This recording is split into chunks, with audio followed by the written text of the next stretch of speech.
Welcome, boys and girls, to Godly Play. Today's story is about Moses, and he lived hundreds of years before Jesus.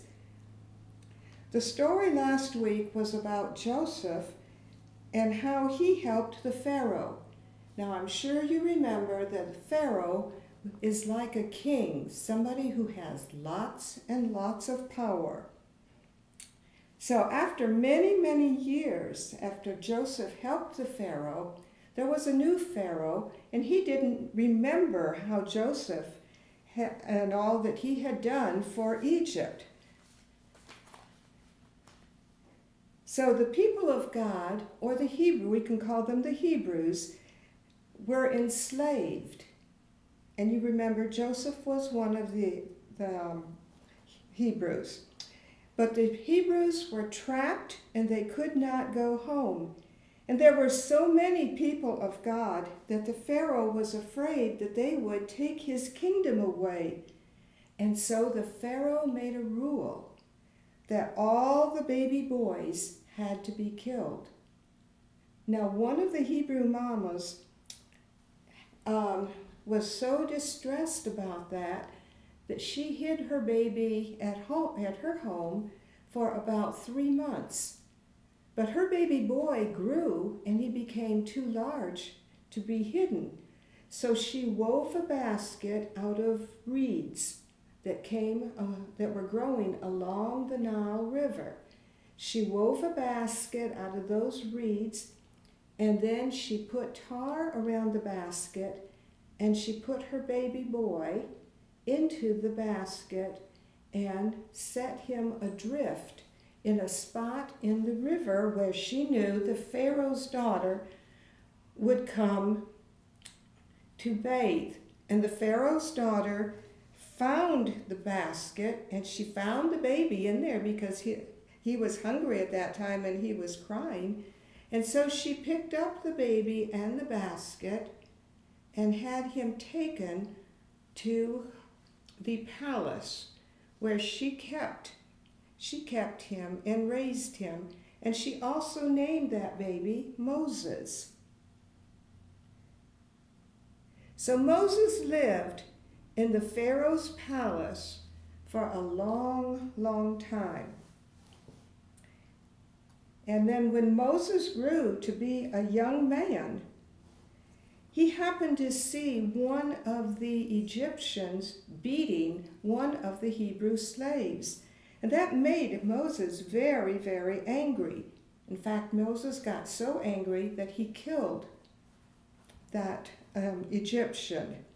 And he knew that once he had killed that Egyptian, he had to run away. So Moses ran away into the desert. And so while Moses was in the desert, he happened to live with the family of Jethro. And then while he was there, he married one of Jethro's daughter, and Moses became a shepherd, and he stayed there for 40 years, working as a shepherd. And then one day, while Moses was taking care of Jethro's sheep, he took them to the mountain of Mount Horeb, which is also called Sinai. And suddenly, Moses saw a bush that was burning. And so he went and look at the bush, but the bush was not burned up. It just kept on burning. And while Moses was staring at that bush, God spoke to Moses from the burning bush. And God told Moses that he had heard the cries of the Hebrew people, or we can call them the people of God, and how they were being so badly treated in Egypt, and that Moses was supposed to go and to free his people. But Moses said, "Who am I? I can't do such a thing." And God said, "Moses, I will be with you." And Moses said, "What is your name?" "My name is Yahweh," said God. "I am who I am." But God, Yahweh, please send somebody else. Can't you send somebody else? And God said, Aaron your brother will go with you, Moses, and he will speak for you." So Moses went back to Egypt to tell the Pharaoh to let the Hebrew people, the people of God, go. And he told them many, many times, but Pharaoh would say, "No, they will not go. I will not let them go."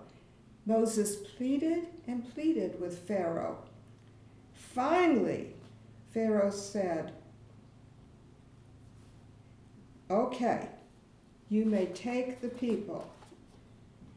So God helped Moses lead the people through the water. The waters actually parted, and Moses and the Hebrew people, the people of God, traveled through the waters.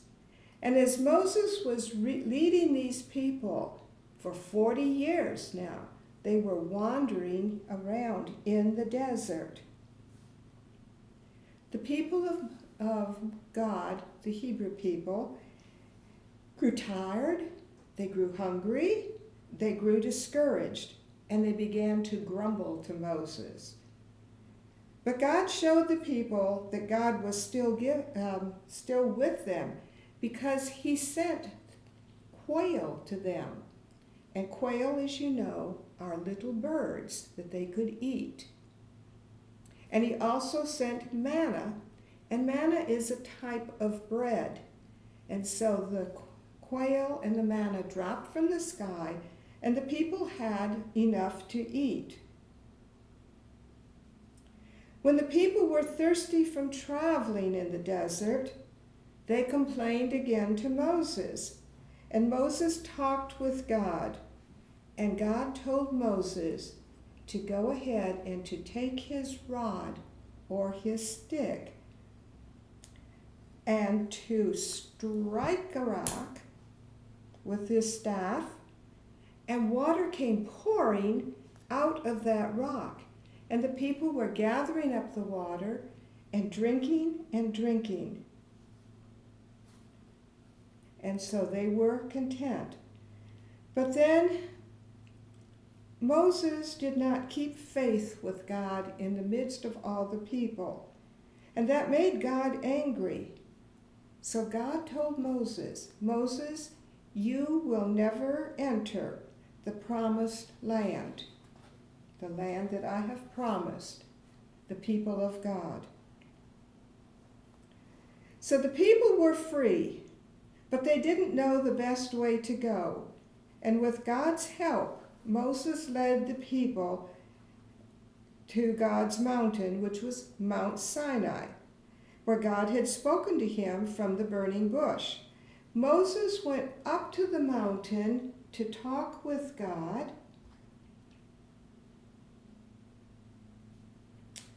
And the people waited and waited and waited and waited. Moses was gone a long time, and the people began to think that Moses was never going to come back. So they asked Aaron, he said, "Aaron, please make us a new god, and would you lead us?" Aaron took all of the gold that the women were wearing and melted it, all of their rings, their earrings, all of their jewelry. He melted it down, and he made them a golden calf. And he gave this calf to the people, saying, "Here is your God." And the people built an altar, and they worshiped that golden calf. Well, while they were worshiping, guess who comes down from the mountain? Moses comes down, and his face is shining. He carried with him what we call the 10 Commandments, or the 10 best ways. And when Moses got down there and saw the people worshiping the golden calf, he was so angry that he threw those commandments down, and of course the tablets broke, because the first commandment says, "Thou shalt have no other gods before me." And what were the people worshiping? Not the true God. They were worshiping the golden calf. So Moses took the golden calf and he threw it into the fire, and the people were sorry. So Moses gave them the 10 Commandments again, which the first commandment says, "Thou shalt have no other gods before me."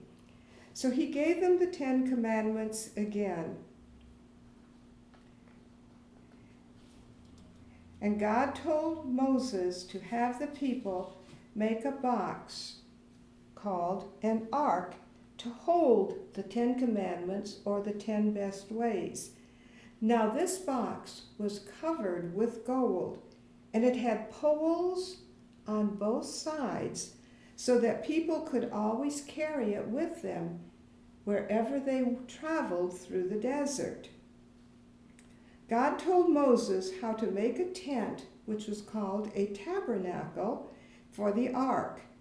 When the people stopped to rest in the wilderness, God's glory would fill that tent, and Moses came very, very close to God there. And when he came out, again, his face was shining. After 40 years of wandering, they came to another mountain, Mount Nebo.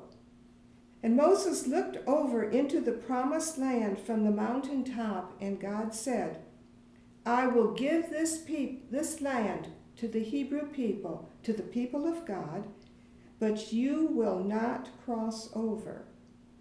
And so Moses died there, and no one knows to this day where he was buried.